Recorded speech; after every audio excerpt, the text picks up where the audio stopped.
Hey everyone, Rob B here with Rob D. Property investment isn't rocket science. And you know what? After you've listened to this episode, you're going to find it even easier.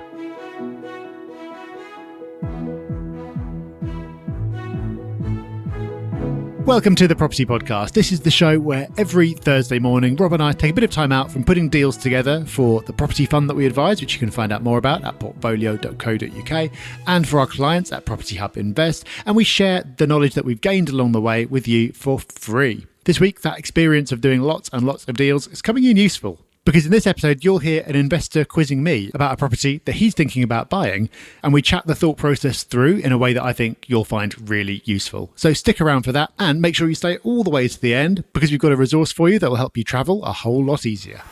So it's time for our news story of the week. And yes, the timing of the pod going out isn't ideal, because today, on the day the podcast gets published, we've got the budget. But don't worry, we're not going to ignore that. We will cover it next week. And let's hope it's a quiet one, yeah? And we're not going to be talking about it for a long time next week.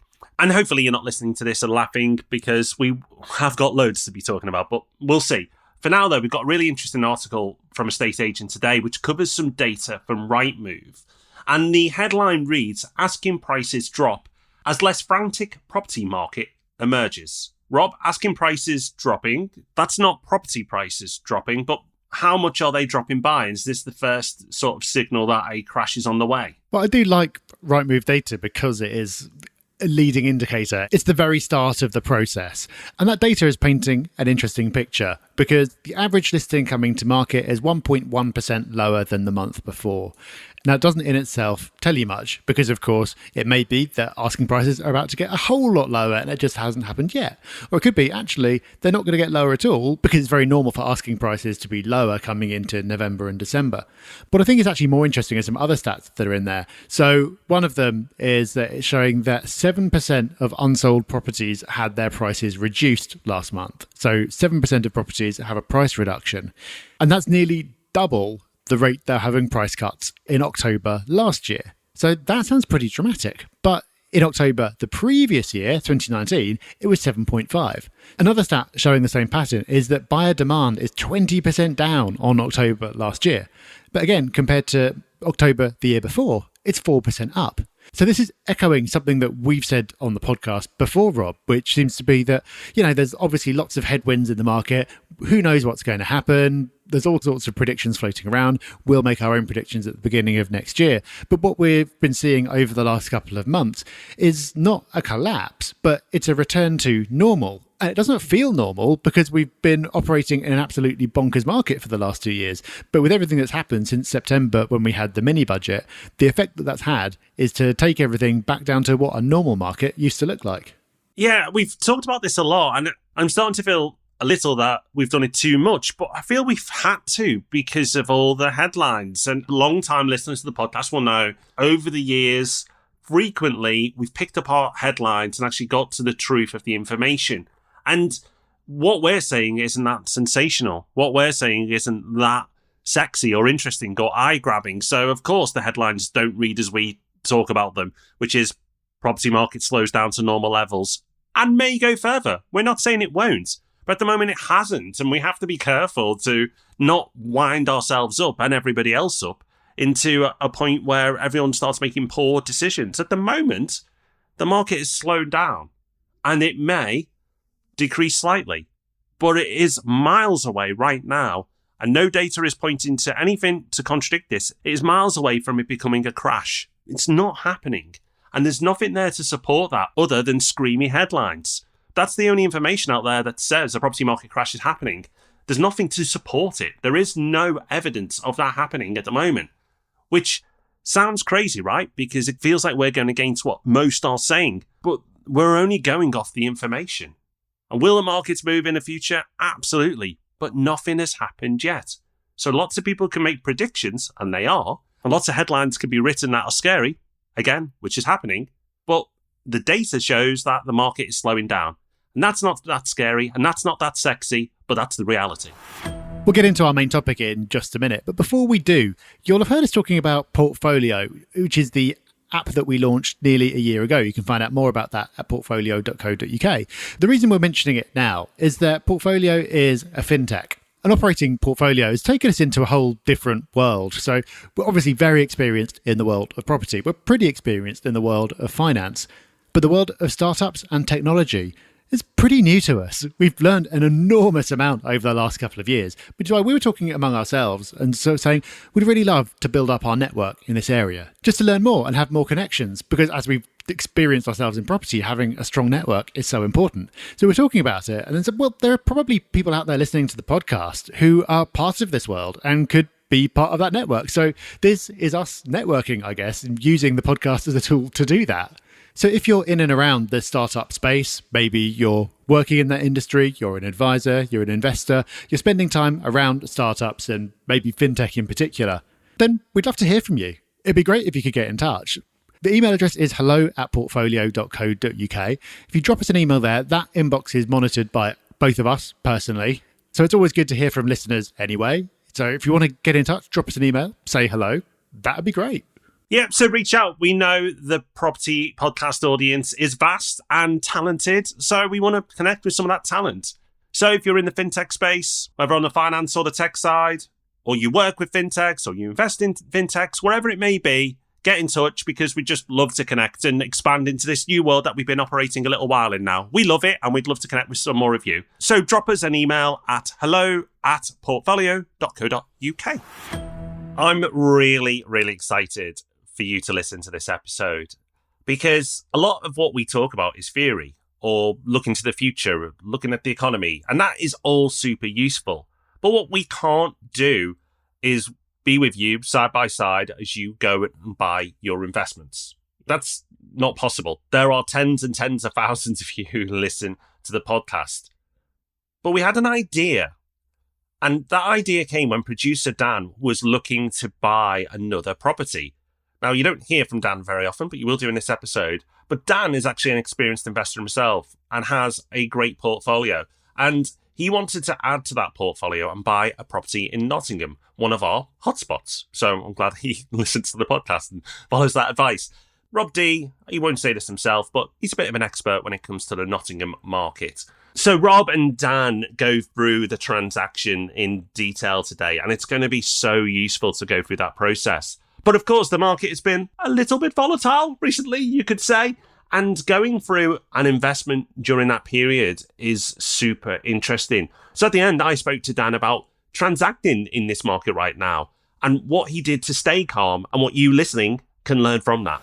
Dan, you've just sent me a link. I've looked at it for about 5 seconds, but that's all. I know the area a little bit, but not that much. Why don't you tell me briefly what it is that you're looking for in the first place, like what you're trying to achieve, and then why do you think this particular property might help you to do that? So at the moment, I'm pretty comfortable in my portfolio of cash flow coming in. So rather than high yielding properties, I'm a little bit more interested in capital growth. Quite excited about the next couple of years in property, even though everyone is terrified. I feel like there's more to go in the market because of what the cycle tells us. And then because borders are opening back up, I'm planning a bit of a long trip. I'm going to go back to Australia for a couple of months, and I'm after something I can do before I leave that's going to be really, really, really easy to look after while I'm gone. So my criteria is basically I don't want to touch anything. If I could find a property with a sitting tenant, amazing, and go from there. It hasn't ruled out houses, but houses feel a little bit more work than I want to do, where flats, I guess it feels a little bit lazy, but it feels like the right thing to do. And if I can find a nice modern flat with a sitting tenant that cash flows reasonably well and obviously looks after itself, but is sitting in a position where it could get some nice growth over the coming years, I think I'd be pretty happy with that. Yeah. Okay. So let's have a little look at the numbers to sort of see how they look before we get into sort of the specifics of the property itself. So I'm looking at the listing. So this one is with a sitting tenant, right? Because it says it's let for 12 months, $900 a month. Yeah, spot on. That tenant's been there for 6 months already, with another 6 months to go in the tenancy. So depending on how long it takes to get the transaction through, I'll still get another couple of months while they're there. I've also been told by the estate agent that they're willing to stay on again. So yeah, ideally it'd be just a kind of set and forget. Ideal. Okay. And it's got the service charge here. It says it's $1,500 a year. So I'm just going to plug that into a spreadsheet. Share of freehold, so presumably there's no ground rent. So I've got a gross yield based on a purchase price of 195 at 5.5%. Yep, that's pretty much what I've got, yeah.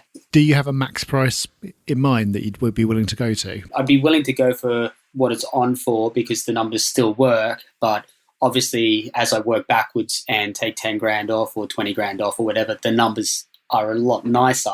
So I guess I'm going to try for 15% asking and then slowly work my way up, but hopefully I don't have to jump too much to get up. And have you actually done any analysis to find out what the property is worth based on comps? Because getting it below asking is always good, but asking price could be ridiculously overinflated. And I don't know the area well enough to know. So the first thing I did was look at Rightmove. I looked at Zoopla just to see what was around the area that was comparable. There wasn't a lot, to be honest. It seems to be mostly houses around the area and not a lot of flats. I've jumped onto a couple of other websites like Land Registry and also Mouse Price just to see what the other properties did sell for. What I found quite interesting is over the last 2 years, properties have been selling for around the same price as asking. So it doesn't seem like since the pandemic began, it's gone up too much. In 2001, when there were new builds, they were selling for around the 150, the 160 mark. So it's gone up a little bit, but not a lot in the last 20 years. So in my mind, that this area still has a little bit of room to grow, especially with the proximity towards Nottingham city centre. The other thing I've done is I've kind of had like a bit of a window around these viewings where I've got nothing on. So I've walked the streets and I've seen what's around and it feels like a nice area. There's some really nice houses nearby. It's an easy walk into town. It's maybe 5 to 10 minutes. In terms of the research I've done, that's as far as it goes in terms of the value of the property. I've kind of identified that it's a nice livable area, somewhere that I would be happy to live myself. The flat itself, again, is something I would be happy to live in. In terms of the cost, what I've been able to find on Rightmove at the moment is around the same price, even a couple of years ago before everything started to get really, really hot around the country. The price hasn't moved up a lot since then. It's always interesting when you find those where the price has not gone anywhere in sort of 10 plus years, in this case, more like 20 years. It either means it was like ridiculously overpriced at the time or it just hasn't had any growth since. And it's probably both. It's around about 2002 that it was built. It probably was overpriced at the time, but still, you've got to think that surely in real terms, after factoring in inflation, that's a massive fall in value, really. So that's got to be a decent price to be picking it up for now. I'm looking on Rightmove now at sold prices in the block, and I can see sort of within the last year, there have been some sales, which is always good because you can see that sort of get some real numbers to work with. You can see that one sold for 170,000 in January last year and 165 the July before that. So based on that, I'd say sort of like the 195, it's hard to say, but it's probably a little bit high, but then the market's gone up for 2 years since then, hasn't it? So probably about fair enough if you could sort of get it for somewhere between 180 and 190. The development won some awards for design back in 2001 or 2002, whenever it was built. So maybe that factors in the high price in the beginning. I'm just speculating there, but I just found that quite interesting. And even today, the Rightmove listing does mention award-winning development. So I know that's flashy, I know that's a buzzword, but maybe that helped inflate the price way back in the day. Yeah. Maybe. So some blocks that are 20 years old might really be showing their age and others won't be, and they'll hold up a lot better. To me, what I like about it from just having a quick look is it looks, I'd say, sort of like upper mid-market. It's not something super flashy. It's certainly appealing. There's something attractive about it. You can see on one of the listings, there's a picture of the internals. They look quite nice. The flats themselves, they look modern. They look light. It's not just a box. And you get the impression that it's like the area it's in, it's not a student area. It's more of a family area. You can imagine like a young professional couple being in there or a couple with a child. Sort of tenants who are going to be there for a reasonable amount of time, treat it well, and pay an amount of rent that they're not going to be struggling for necessarily. If you could keep the rent at a good level and the block continues being maintained well, like you say, it would tick your boxes of being something like super low effort because there's going to be no maintenance to look after and hopefully low tenant turnover. And they're just going to be happy to be in a good area paying a decent level of rent. That's exactly it. And you pitched it really well with the mid-market comment because That's exactly how it felt. And it is something I would feel comfortable living in there myself. And even putting my work from home hat on, that would feel quite comfortable to sit in there. It's very bright. There's a outdoor area. Even if it was someone who was changed their life around to be a little bit more accommodating from the work from home culture, I feel like this would tick a box. I feel like the market is there. The rent isn't too punchy where, yeah, like you said again, it wouldn't be tough to afford it each month, but at the same time, it's high enough that it makes the property yield well at the price it's on for. Something else I've just noticed is that it looks like the EPC is currently a D. So if you're concerned about this whole ABC thing happening in a few years, then you might need to go and change a couple of light bulbs or something. You know that I'm sort of a bit dubious about this. I reckon that it'll end up kind of either getting watered down or going away, or the bans will change or something. So I personally wouldn't have an issue with it, but it is something that some people may be concerned about because it's showing up as just about in the D rather than the C. And obviously, because it's a purpose-built block of flats, you're kind of limited in what you can do about it. You can't go and like suddenly put a load of insulation in that isn't there or whatever. This to me seems like a classic case of like why the law change is not going to happen, because like this is a really well-maintained block. Clearly, you can tell by looking at it, the energy efficiency is going to be all right. It's not exactly a drafty Victorian house or something. So it'd be mad if it suddenly became unrentable. So I wouldn't be concerned, but I'm just flagging it in case you hadn't seen it. Yeah, I kind of thought the same, and I came to the exact same conclusion based on things you've said to me in the past about how you feel like it could be the task is too enormous. But also I'd be working with the rest of the development to make sure it got to that rating it needs. So it wouldn't be on my shoulders to replace an entire roof or replace, put insulation in all by myself. So hopefully the members of the leasehold would work together. And just for context, I'm aware that you're in a rush to kind of get something bought because you've got a window of opportunity just kind of like in your own life. Yeah. That can be dangerous. It's never good to be in a rush to spend money. Is this the only thing you've looked at? Have you looked at other stuff in the area that this compares favourably to? Yeah, I have actually. So I've done quite a few trips up now where I've gone to Nottingham a handful of times. I've also gone up to Manchester a handful of times where I've got property already. So both are areas I know reasonably well. I wouldn't say exceptionally well. For what I like, I feel like Manchester is getting a little bit overvalued now. I've seen some places that were considerably more expensive in Manchester that didn't even come close to the spec or the location of this particular one.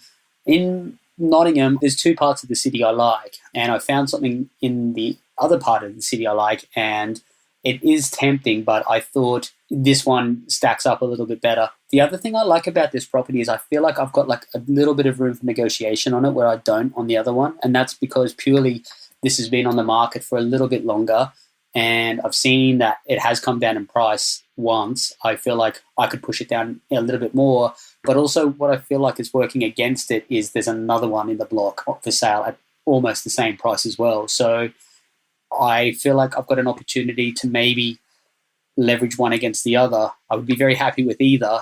So I've got an opportunity to see which one will come to the party in terms of trying to do a deal that's more favourable to me. That's interesting. So super hot market right now, not a lot of stock. Why is this particular unit, or maybe these two units, why are they sticking around? To something that people aren't liking? That is the concern for me, that maybe I'm missing something. I feel like I've done enough due diligence that I could go into it and feel comfortable. I've checked the property out. I've seen what's around the area. I'm going to be viewing the other property tomorrow so I can compare apples to apples. So I feel comfortable in the deal. The reason I think that it's not moved yet is it's taken me 4 weeks of almost nagging the agents to get me in to see the properties. Both have tenants in them and both haven't been particularly accommodating. I understand it's summer holidays and things like that. So maybe that's the reason. I can't tell, but I feel like maybe it's just been too hard to get in. I don't know whether that is enough, though, to go, yes, you can go into this deal and not have any concerns, though. So I would be interested to see what you've got to say on that. Yeah, I can't see anything that would put me off. I mean, you never know. There might be something terrible in the legals, but that's not something that anyone would know about now to put anyone off from making an offer. You're probably right. It probably is just the fact that it's hard to get access, and it's like because it is one of the few flats in that area. You said that it's more of a houses kind of area. Maybe that's just the fact it's just not in so much demand because it's just not the area that people go to look for that type of property. So maybe for that reason it's moving a bit slower. Plus If people can't get in and the agent's a bit rubbish, then they just go and look elsewhere. Talking about nasties in the legals, I don't imagine this would have any kind of cladding issues, but would it be mortgageable as far as you know? Yeah, that was literally question one when I asked to view the property, and they assure me that there's no cladding issues. Whether something comes back on mortgage inspection or through the searches, we'll find out. But according to the agents themselves, they're adamant that, yes, they are definitely rented, and yes, they are definitely have no cladding issues. So for me, that was a positive. That was a reason to get in. All right. So you seem pretty keen on it. I've got nothing that I could really use to talk you out of it. I've mentioned a couple of points that I would want to know more about. You've addressed those, and so you've looked into it. So it seems to me that you've done your research here. You've gone out, you've got to know the area, you've observed, you've done those things that are quite useful if you can go and do them, like in terms of going and like getting to know the area, observing sort of comings and goings and things like that. You've dug into some of the key issues like the cladding and the EPC and all that sort of thing. So if you were sort of waiting for me to come in and say yes or no, which you definitely shouldn't do, but if you were doing that, then for me it would be a yes. So on that basis, if you are going to put an offer in, what's your strategy? Because there's two here by the looks of it that you could go after. So which do you start on? Do you offer on both? Do you play them off against each other? Where do you start? Yeah, I think what I'll do on that one is put my lowest offer on the one I prefer, and I just want to get a gauge of how willing they are to come down.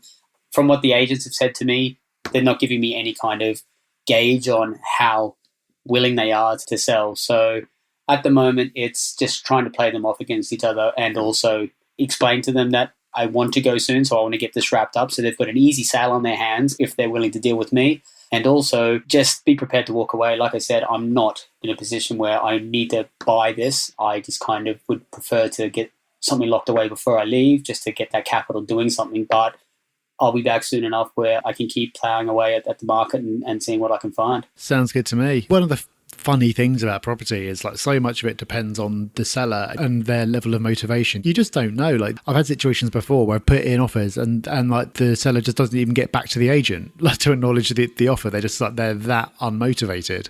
There are some who are like, will irrationally kind of hold out for their number that they've got in their head, or they need to get that number for some reason.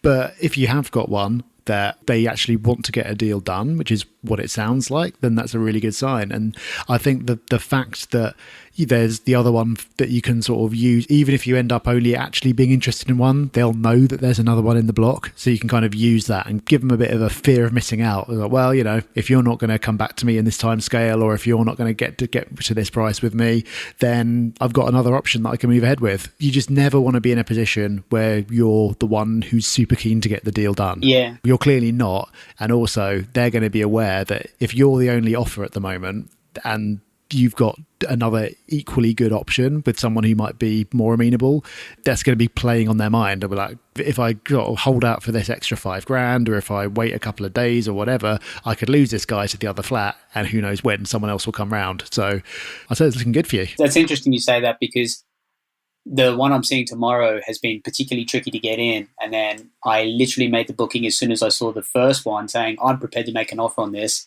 If you want me to see yours, the offer could potentially go your way. Nice. All of a sudden, they found a window to get me in. So, yeah, I do think there's merit to what you're saying. My only question to you really is, do you have any advice on the negotiation myself, apart from what you just said? Is there any strategy that I've not thought of that you think is worth implementing? No, I mean, I think you get it, and you could try and get too clever. The key with all these things is just to know the number that you're willing to go to.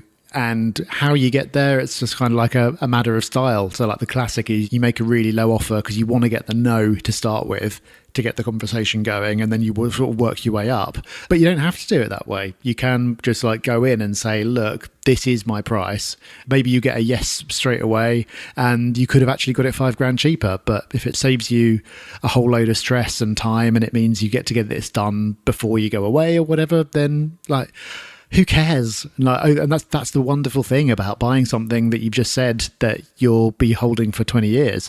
Ultimately, like, who cares over 4 or 5, 10 grand here or there? It just doesn't matter over the long term, which is brilliant. That's always the best position to be in. That doesn't mean that you overpay, because it doesn't matter. It'll all be fine in the end. But that does mean that you could be in a situation where for you, having 100% chance of getting the deal done at a good price is better than a 50-50 chance of getting the deal done at an amazing price or not at all. I think what you said to me makes total sense. And obviously there's loads of factors in there. Everything's unpredictable. Property is weird, but I fancy your chances of getting it at the price you want. Our business, Property Hub Invest, helps hundreds of investors each year to build quality, hands-off portfolios. We deal directly with developers using all the same techniques we've shared on the podcast.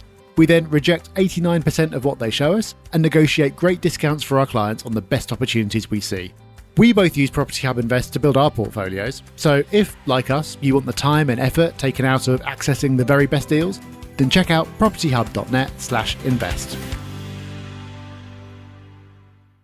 Dan, that was awesome. So first of all, we all want to know, did you do the deal? Yeah, I did do the deal. It worked out quite well because the two flats that I was looking at, I was able to pass the other one along to another investor. So it worked out quite well that going up a few times to see the same flats in the same building was 2 sales. So I was pretty happy with that. That's super cool. Well done. And it's an extra well done because of how weird the world's been since you started this transaction. It was great listening to you go through the process, but you've been through this process in a more turbulent time than most people will invest in. So how has that been for you emotionally? I know you've already invested, so it's not the first time you've done this. You've got some experience, and because of your role, you have to listen to Rob and I drone on every week. But still, it's one thing saying you're going to do it and then actually doing it. How was it? It's fine. It's just remembering why I'm doing this in the first place. And I'm thinking of this as a super long-term view, so 10, 20 years at least. So what happens in the short term, I'm not really stressing about too much. And I know that over the long term, everything will sort itself out. But just the sake of hanging in there for the right deal to come along, even though my criteria was quite strict, I didn't want to buy just anything. So the fact that I was able to buy something that I wanted with a bit of a buffer in there in terms of price and getting a deal has taken probably a lot of the stress out of it. And because I was acting on such a tight timeline, I actually had everything lined up before I was putting an offer in. So I had a decision in principle ready to go. Even though by the time the offer was accepted, the interest rate went up by just a tiny bit, it's still fine. It worked into my numbers. I stress tested myself. I know the bank would do it anyway, but I wanted to make sure that the numbers worked for me and it wasn't going to be something that was not so nice on paper and would have to wait a long time for it to start being a nice deal. So it all worked out. Yeah, I love that, Dan. Again, it's something we talk about on the pod a lot, which is about focusing on the future, the end game, and the reasons why you're doing it. But like a lot of these things, it's easy to say it, sometimes harder to do it. And being focused on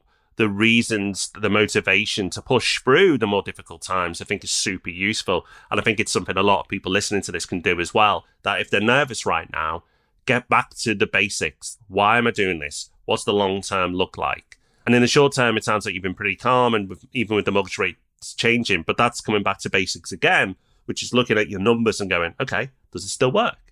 But even with doing the basics and doing it very well, I might add, there's still a lot of emotion in the market right now, and there's been a lot of emotion over the last month or two. Was there at any point you questioned your decision on what you were doing? Not once. I still feel that it's the right move. I kind of operate with the mindset that everything I do is geared towards getting the next one under my belt. So I didn't want to lose any opportunity that I had to do that. And I'm still very, very positive on property and the outlook that I am doing another deal at the moment as well. So I feel like, again, looking at it from a long-term view, I'm not too bothered if I make a little bit less on rent each month for the short term, or if values dip over the short term. These are properties that I'm going to hang on for the long term, like I said, 10 plus 20 years. That's amazing. Well, congratulations on obviously completing on the deal that we talked about in this show, but also pushing on and doing more and taking advantage of the situation. And I think it's amazing that you've done that second deal, because the world has got a little bit more topsy-turvy since then.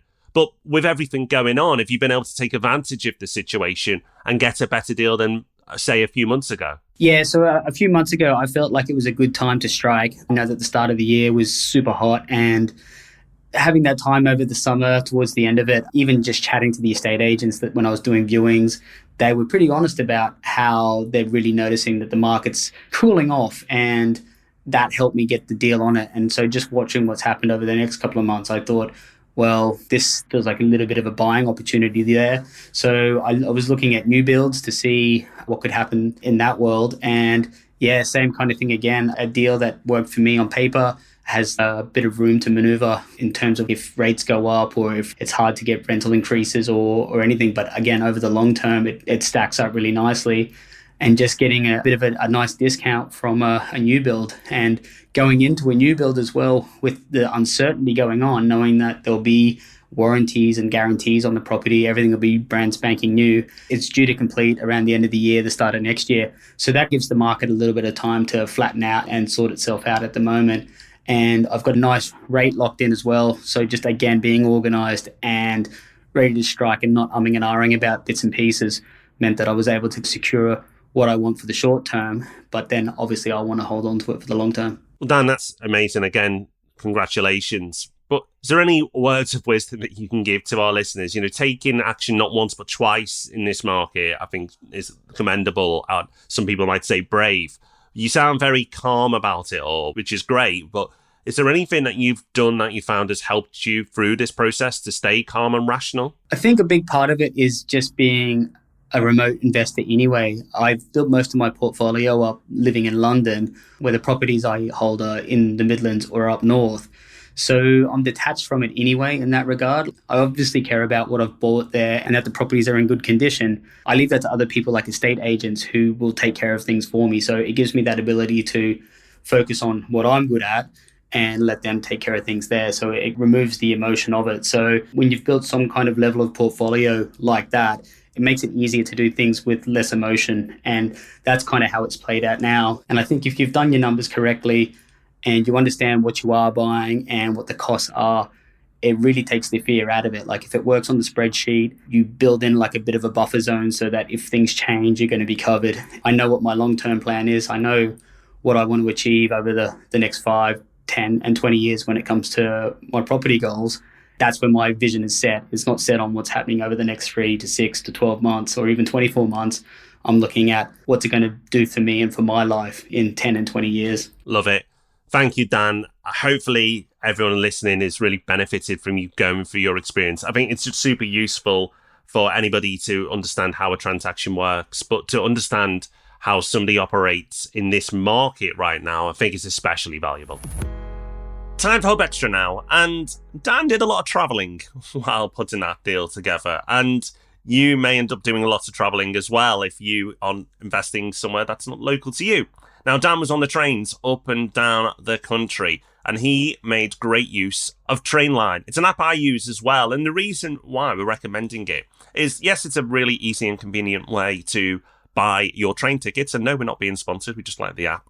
But I also like the feature where it does split fares for you. So, for example, if you're travelling to Manchester from London, it will look to see if it can buy you a ticket to Crewe and then on from Crewe to Manchester separately. And if that's more cost effective, it will recommend it to you. Now, you stay on the same train. You don't have to get off, but it just looks to see if there's a cheaper way of getting to your destination. And then when the ticket inspector comes round, you just show them both tickets. It's really, really simple. And the tickets are obviously sat on your app. Now, I believe there are other apps that do similar, just that Dan and I happen to use Trainline, so check that one out, but no affiliation. Have a look around, see if there's any others that do the feature we've talked about. I believe there is, but that feature alone is worth downloading one of these apps for because it'll save you quite a few quid. Well, there you go. We sorted out your property investment. We sorted out your travel. I think that's enough for 1 week, so we'll leave it there. Thank you so much for listening, and we'd love to know what you think. You can get in touch on all the socials at Property Hub UK. Do make sure you join us again next week. We look forward to seeing you then. Bye-bye. Bye-bye.